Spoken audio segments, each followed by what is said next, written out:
గౌరవ కేంద్ర మంత్రివర్యులు శ్రీ బండారు దత్తాత్రేయ గారు, labour and employment minister, government of India, Jamistanpur కాలనీలో ఆయన ఇంటి నుంచి గవర్నమెంట్ ఇష్యూ చేసిన పర్సనల్ సెల్ ఫోన్ శాంసంగ్ ఫోన్ను దొంగిలించబడిందని చెప్పి 15వ తారీఖు నాడు, మే 15వ తారీఖు నాడు ఫిర్యాదు అందడం జరిగింది.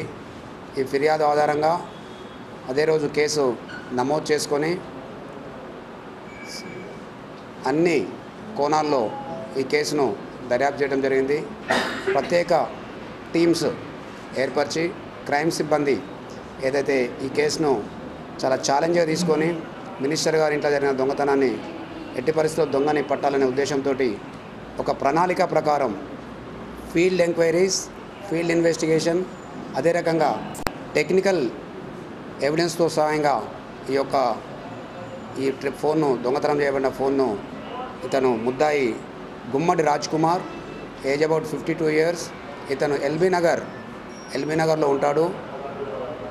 ఇతను 15వ తారీఖు నాడు కేంద్ర మంత్రి గారింటికి వచ్చి ఒక శ్రీశైలంకు అతని ఫ్రెండ్కు శ్రీశైలంలో విఐపి దర్శనం లెటర్ తీసుకుందామని వచ్చి మినిస్టర్ గారిని కలిసిన తర్వాత అక్కడి నుంచి ఆ ఫోన్ దొంగిలించడం జరిగింది. దొంగిలించిన తర్వాత అతను ఆ ఫోను స్విచ్ ఆఫ్ చేసి దాన్ని అమ్మే ప్రయత్నం చేశాడు. కానీ ధైర్యం చాలేదు. తర్వాత అక్కడ ఉన్న సీసీ ఫుటేజెస్ ఆధారంగా కూడా దర్యాప్తు ముందుకు కొనసాగించాం. In the same way technical evidence ప్రకారం కూడా దాంట్లో టెక్నాలజీ ప్రకారం ట్రాకింగ్ చేయడం జరిగింది. ఇతన్ని ఈరోజు మార్నింగ్ అతన్ని అరెస్ట్ చేసి అతని ఇంట్రాగేషన్లో కన్ఫెస్ చేయడం జరిగింది.